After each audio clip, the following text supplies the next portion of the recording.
अस्सलाम वालेकुम वरहमतुल्लाहि वबरकातुहू। दोस्तों, मैं खालिद मिसबाई, आज हम फिर हाजिर हैं अपने हर दिल अजीज़ प्रोग्राम फितना फतेह का में। और आज का हमारा सब्जेक्ट है, क्या कट्टरपंथियों और मौलानाओं के दबाव में मुस्लिम महिलाएं खामोश रहती हैं। ये सब्जेक्ट आज का हमारा है जो जी न्यूज़ ने और तारिक फ़तेह ने उठाया है। दोस्तों, तारिक फ़तेह का ये वो शो है जिसमें हमें तारिक को ज़्यादा जवाब देने की ज़रूरत ही नहीं पेश आई, बल्कि तारिक के बिठाए हुए पत्ते ही उनको हवा देने लगे। और हमारे मुताबिक ये शो उनके लिए एक हद तक उल्टा साबित हुआ। ये शो बड़ा दिलचस्प है। आगे बढ़ने से पहले इस शो का उन्वान और इसके पीछे की तारिक की साजिश तारिक की ज़बान से सुनिए। तो आज का मुद्दा हमने इसीलिए मौलानाओं या मर्दों को नहीं शामिल किया क्योंकि हम इन खवातीन से ये पूछना चाहते हैं कि इनके रास्ते में क्या रुकावट है। और ये क्या बात है कि जब मुसलमानों की हिंदुस्तान में बात होती है तो औरतों से कोई नहीं पूछता। फतह के फतवे में आज का मौजू है कि क्या कट्टरपंथी और मौलानाओं के दबाव में मुसलमान महिलाएं खामोश रहती हैं। बेशक आज आपने प्री प्लान बंद कमरे में मुस्लिम महिलाओं से मुलाकात की और खूब कुरैद कुरैद कर उन फुल्ली मॉडर्न और हाई क्वालिफाइड मुस्लिम औरतों से ये पूछा कि क्या वो मौलानाओं और मर्दों के दबाव में खामोश रहती हैं।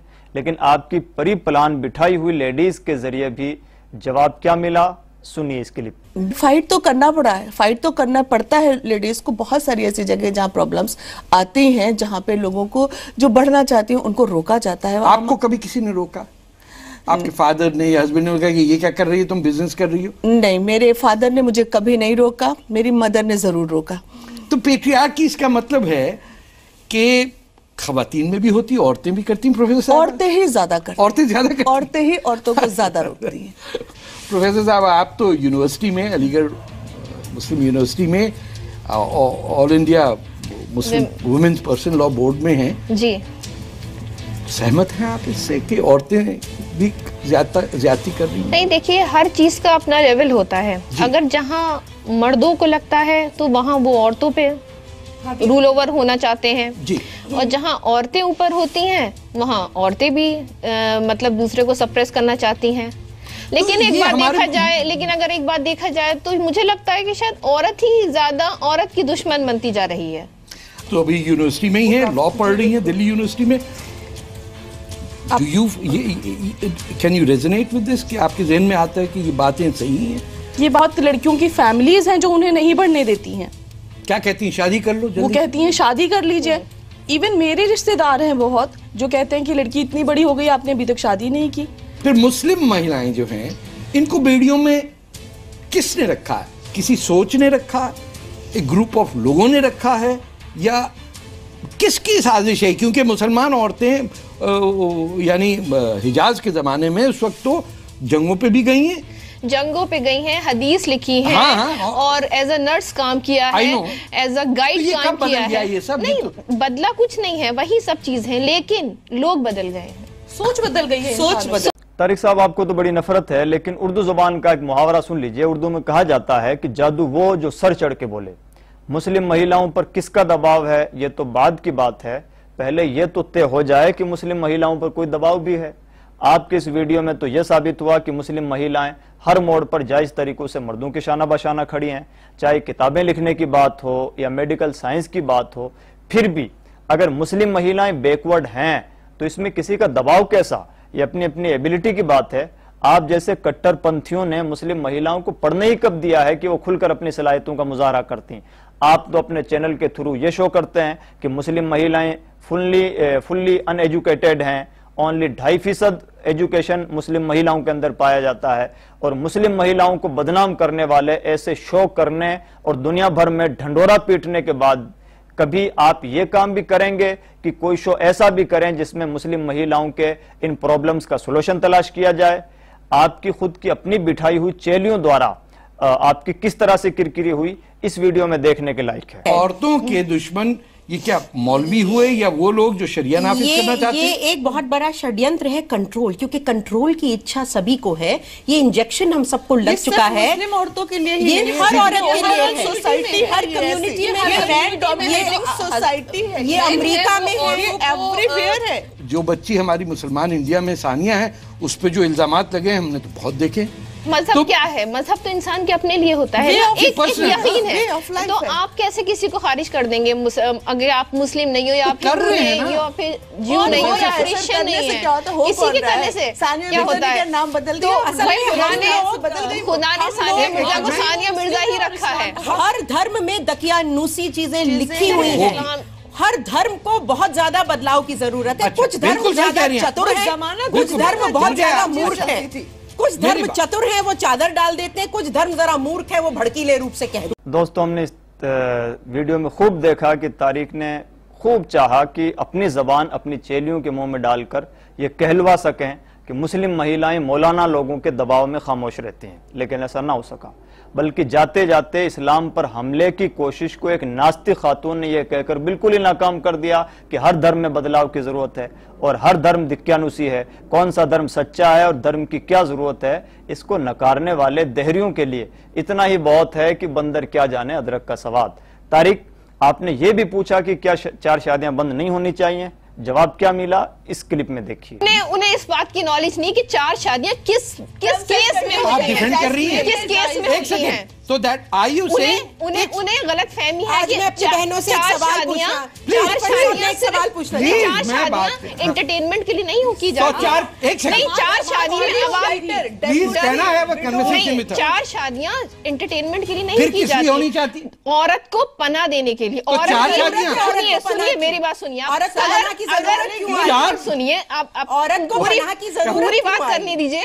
4 शादियां मर्द ने एक करी, भाई अगर उस औरत से उसे प्रॉब्लम है, प्रॉब्लम मीन्स वो बच्चे नहीं दे पा रही है, तो अडॉप्ट कर ले।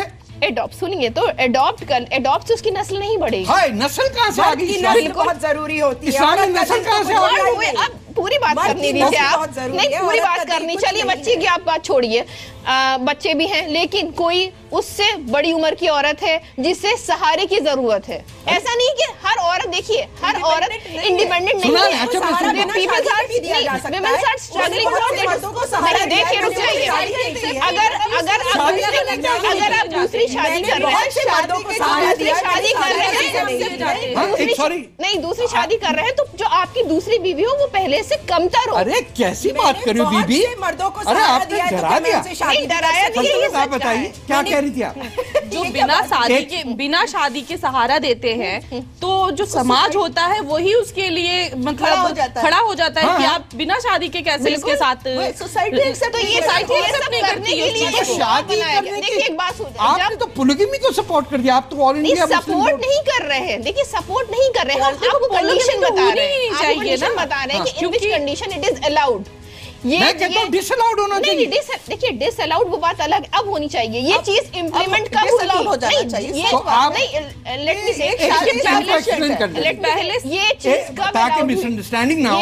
ये चीज कब अलाउड हुई? जब औरतें ज्यादा थी, मर्द कम कब थे औरतें ज्यादा? सुन तो लीजिए, जब हुआ करती थी औरतें बेवा हो जाती थी, उस टाइम पर ये अलाउ था कि 2-3 शादियां कर सकता था, क्योंकि औरतें गलत उसमें ना जाए। तारिक साहब, आपने इनकी लॉजिक को हर तरह नकारने की कोशिश की और इनको खूब दबाने की कोशिश की, लेकिन फिर भी हक का जादू सर चढ़ के बोलता है, सो बोला।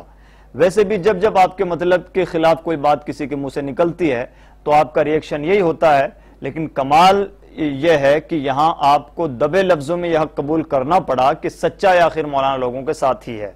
आप 100% झूठे हैं, इससे आप बहुत डिस्टर्ब भी हुए और इंशाअल्लाह आइंदा भी होंगे। क्या खूब बौखलाहट है इस क्लिप में, देखिए जरा। इस पूरे बहस में जो बहुत ही मुझे डिस्टर्बिंग चीज लगी कि सब कहने के बाद भी इन दी एंड वही बात साबित हो गई जो मौलवी कह रहा है। बिल्कुल वो बैठे हैं आज। आप बताइए, मैं एक सेकंड, इस कमरे में उनकी बात तो करने देना प्लीज। देखिए, हमने आम हिंदुस्तानी मुसलमानों से पूछा कि क्या हमारी खवातीन, औरतें, महिलाएं जो हैं वो कट्टरपंथी या मौलाना या मौलवियों के दबाव की वजह से खामोश रहती हैं और अपनी बात नहीं कह पाती? जी तारिक साहब, एक बार बहुत ज्यादा डिस्टर्ब होने के बाद अब जमीनी सच्चाई के जरिए ये अरमान भी निकाल लीजिए, फिर सुनिए सच्चाई क्या है। अगर हम मौलवी साहब और या हमारे इस्लाम की सबसे बड़ी किताब है कुरान शरीफ, अब कुरान शरीफ में हमारे पूरे ज़ाब्ते अखलाक, पूरी ज़िंदगी जिस तरह से गुजारने का तरीका उसमें लिखा हुआ है, उसमें कहीं भी ऐसी पाबंदी नहीं है जो औरतों को दब कर रहना चाहिए या मौलवियों से डरना चाहिए, ऐसा कुछ। सिर्फ डरना है तो सिर्फ अल्लाह से डरना है, और हक बात कहने से कोई नहीं रोक सकता। और इस कड़वी सच्चाई के बाद आपके मुंह पर आखिरी तमांचा, आपकी बौखलाहट का ये मंजर भी बहुत खूब है। देखिए जरा क्या मंजर है। अब देखिए हम कहाँ शुरू, हमने कहा कि औरतों को बोलना नहीं दिया जाता है, आपने कहा कि उनको बोलने की रोक नहीं सकता। अब जब बात आप वही कह रही हैं जो झूठ हमको आज तक पढ़ाया गया है कि पोलिगमी जो है वो बिल्कुल सही चीज है। मैं देखिए ये बात है, देखिए terms and condition and apply. Madam please please please देखिए, आप बहुत काफी आपने देखिए, आप जब किसी सूरत भी डिफेंड करेंगे कि पोलिगमी इस कंडीशन में या उस कंडीशन में, ये बुनियादी ह्यूमन राइट्स और इंसानी हकूक के मुंह पे चांटा है, खिलाफ है। और किसी शख्स को अपनी बेटी किसी मर्द के साथ जिसकी 3 बीवियां और हैं दे के बताइए। और जो हमने हैदराबाद में देखा कि बच्चियां बिक्री 12-12 से 15-15 साल तक की, ये उसी का नतीजा है कि औरतों को कन्विंस कर दिया। प्रोफेसर है, मैं क्या कहूं, वो कह रही है कि किसी इसका कोई वो था, हमें तो इस वक्त चाहिए ब्लैंकेट बैन। ये अब है सर, तो बैन कर देना चाहिए, अब कर देना चाहिए, but it is allowed in earlier time. हर मजहब पहले है, जैसे पहले सती था। शबनम आप बताइए, मैं इस पे क्लैरिटी चाहता हूं, क्योंकि जब आप बोलती हैं 4 शादियों में पनाह देना कैसे कह सकते हैं सर? वो जमाना दूसरा था। नहीं पहना, यानी उस जमाने में मर्द, आज जमाने दूसरा, आज चेंज चाहिए, आज चेंज चाहिए। के साफ थे कि वो मजबूर मजलूम औरतों को एक्सप्लॉइट नहीं करते थे, उनको सहारा देते थे। मैडम फ्रॉम द बिगिनिंग हुआ है और टिल द एंड ऑफ। ये डिफेंस कैसे हो गया कि बजाय खत्म करने के हम जस्टिफाई कर रहे हैं? नहीं, हम खत्म करने की बात कर रहे हैं, प्रोफेसर तो कर रहे हैं जस्टिफाई, उससे हम पहले की बात कर रहे हैं कि when it is applied. Tariq साहब, आप चाहे जितना कुरे दें, इस्लाम की फितरत में कुदरत ने लचक दी है, जितना दबाएंगे उतना उभरेगा। 9/11 के बाद में मजहब जितनी तेजी के साथ फैला है, शायद उतनी तेजी के साथ पहले नहीं फैला था। इस मजहब को जितना बदनाम करने की कोशिश कीजिए, सच्चाई निखर निखर के सामने आती रहेगी। यह मजहब फलता रहेगा, फूलता रहेगा, बढ़ता रहेगा और इसके फॉलोवर्स की तादाद में इजाफा ही होता रहेगा। हम 4 शादियों का आपको पहले भी जवाब दे चुके हैं, ये क्लिप दोबारा देखिए और अपने ऊपर मातम कीजिए कि आप कदम कदम पर जलील ही हो रहे हैं, आपका मकसद हासिल होने वाला नहीं।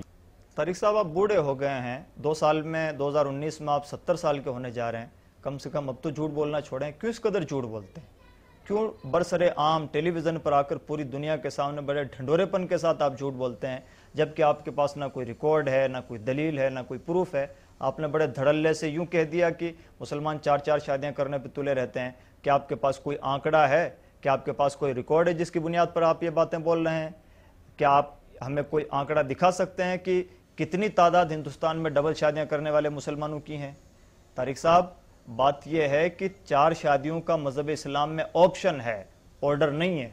4 शादियां करने की मजहब इस्लाम ने इजाज़त दी है, हुक्म नहीं दिया है। और वो इजाज़त भी क्यों दी है, इसकी लॉजिक आप सुने।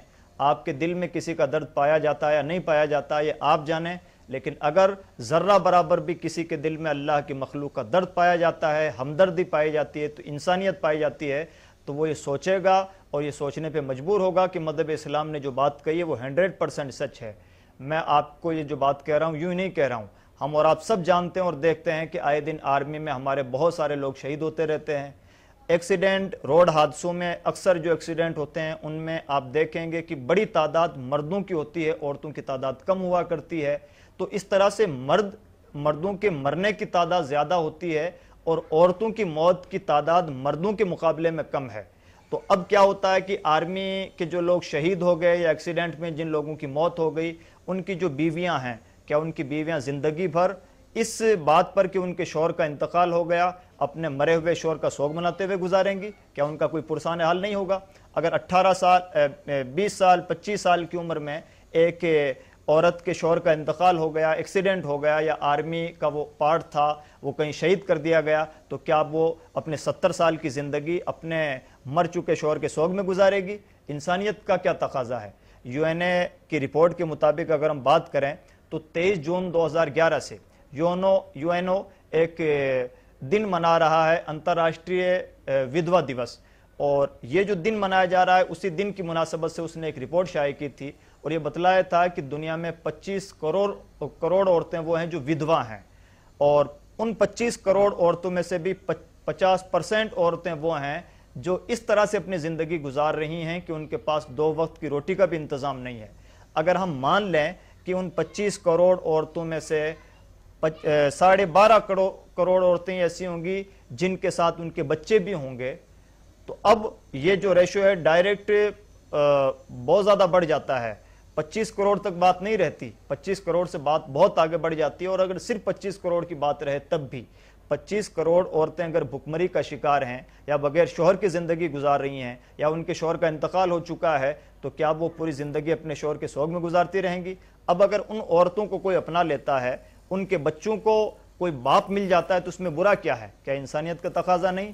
तारिक साहब, आप चंद लोगों की अय्याशी को देख करके या चंद लोगों के हुकूक इंसानियत को देखते हुए दुनिया को क्यों गुमराह कर रहे हैं कि एक मुसलमान 4 शादियों पे तुला रहता है? मजहब इस्लाम ने तो उन औरतों की खबरगिरी की है, उन बेवाओं और विधवाओं के हक की बात की है। और ये सिर्फ हमारा दावा नहीं, हमारे प्रोफेट सल्लल्लाहु अलैहि वसल्लम ने अपनी 25 साल की उम्र में 40 साल की 2 मरतबा बेवा हो चुकी खदीजतुल कुबरा से पहली शादी की है और दुनिया को मैसेज दिया है कि औरतें सिर्फ घर में बंद रखने के लायक नहीं, या उनको सती में नहीं बनाया जाना चाहिए, या उनको मनहूस नहीं समझना चाहिए कि किसी वो शुभ काम में हिस्सा भी ना ले सकें, बल्कि अल्लाह के रसूल ने, हमारे प्रोफेट ने 25 साल की उम्र में 40 साल की 2 मरतबा बेवा हो चुकी खदीजतुल कुबरा को गले से लगा के यह बतलाया है कि औरतें भी इस लायक हैं कि उन्हें दोबारा नई जिंदगी दी जाए। मज़हब इस्लाम ने जो 4 शादियों की ऑप्शनल इजाज़त दी है वो इस माना करके दी है। ये दर्दमंद कलेजों में बात आती है, जिन लोगों के सीनों में दर्द नहीं, अल्लाह की मखलूक की तड़प नहीं, वो क्या समझ सकें कि इंसानियत की सेवा क्या चीज होती है। यहाँ तो बुर्का के अगेंस्ट कोई कह ही नहीं सकता कुछ। बुर्का के अगेंस्ट जब भी बात करते हैं अपनी पसंद है,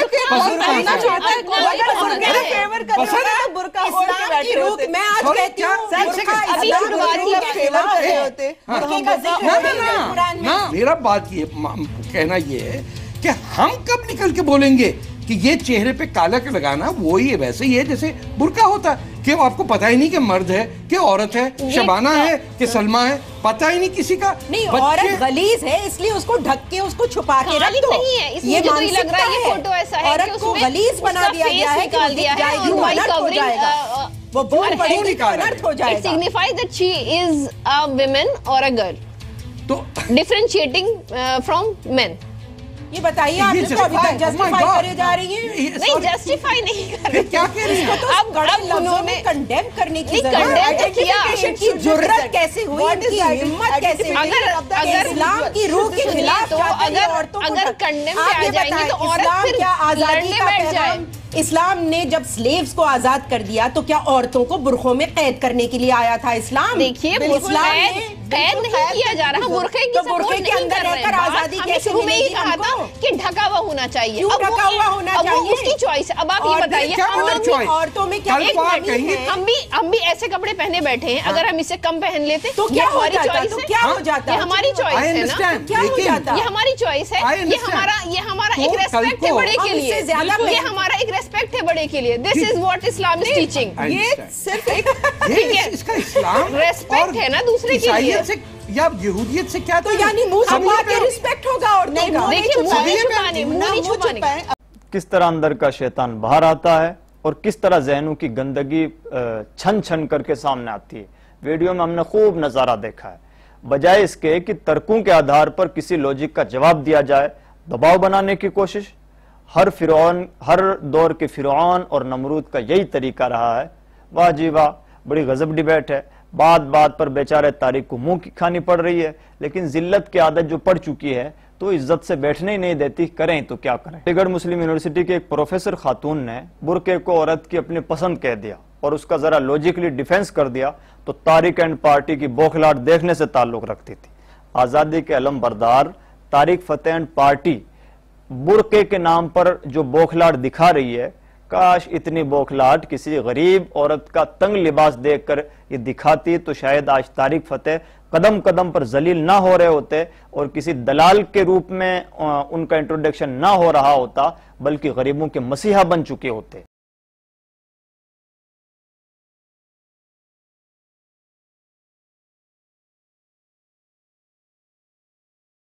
जी, असल इशू तो है ही यही कि मुस्लिम महिलाओं में एजुकेशन नहीं, लेकिन तारिक फतेह और जी न्यूज मगरमच्छ के आंसू की तरह सिर्फ ये आंकड़े दिखा सकते हैं।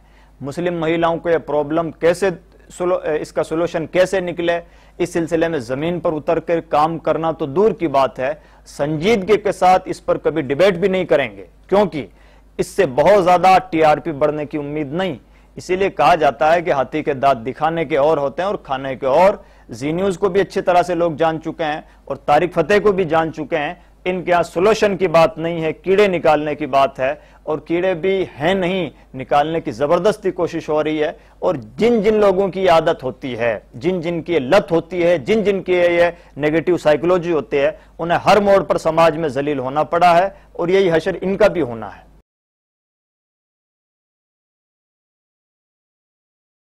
किसने कहा जी न्यूज? हर ईमान वाले को इस शर्त के साथ 4 शादियों की इजाजत है कि चारों औरतों के साथ पूरा पूरा इंसाफ होना चाहिए, बराबर का मकान मिले, बराबर का खर्चा मिले, बराबर का सबको लिबास मिले और बराबर का टाइम मिले। इस्लाम यूं ही किसी को 4 शादियों की इजाजत नहीं देता। हाँ, जब देता है तो सबको देता है। उसमें क्या मौलाना और क्या जाहिल, क्या पढ़ा लिखा और क्या समाज सेवी, सब शामिल हैं ईमान की शर्त के साथ।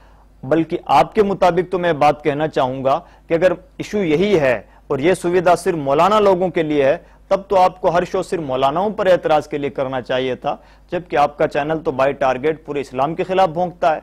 एक चैनल के थ्रू 100% सफेद झूठ बोलते हुए, सफेद झूठ प्रसारित करते हुए आपको शर्म भी नहीं आती? आपको माफी मांगनी चाहिए या फिर इसे तर्कों के आधार पर साबित करना चाहिए, जो आप कभी नहीं कर सकते। लेकिन आपसे ना तो माफी की उम्मीद है और ना इस बात की उम्मीद है कि मुसलमानों के तासुब में हद से बढ़ जाने के बाद में नाइंसाफी का खून नहीं करेंगे और सच को सच दिखाने की कोशिश करेंगे। लेकिन ये बात हिंदू भी समझ चुके हैं और मुसलमान भी समझ चुके हैं कि इस तरह के जो इशू उठाते हैं, तो इस तरह के लोग जैसे मुस्लिम कम्युनिटी के दुश्मन हैं, हिंदू समाज का भी जरा भला करने वाले नहीं। ये अपने मतलब के यार होते हैं, जहां से टीआरपी मिलती है, जिधर तादाद ज्यादा नजर आती है, जिधर से वोट बैंकिंग की सुविधा होती है, उधर झुक जाते हैं। इस बात को आज के हिंदुस्तान का हर इंसान बहुत अच्छे सलीके के साथ समझ चुका है और अब ज्यादा झूठ में ज्यादा चलने की ताकत नहीं रही। अरे डॉक्टर जाकिर साहब, कब तक मुसलमान औरतों को रोका गया?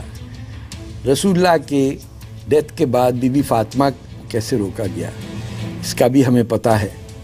किस किस मुसलमान औरत के साथ क्या क्या ज्यादती हुई इस्लाम के नाम पे, वो भी हमें पता है, सबको पता है।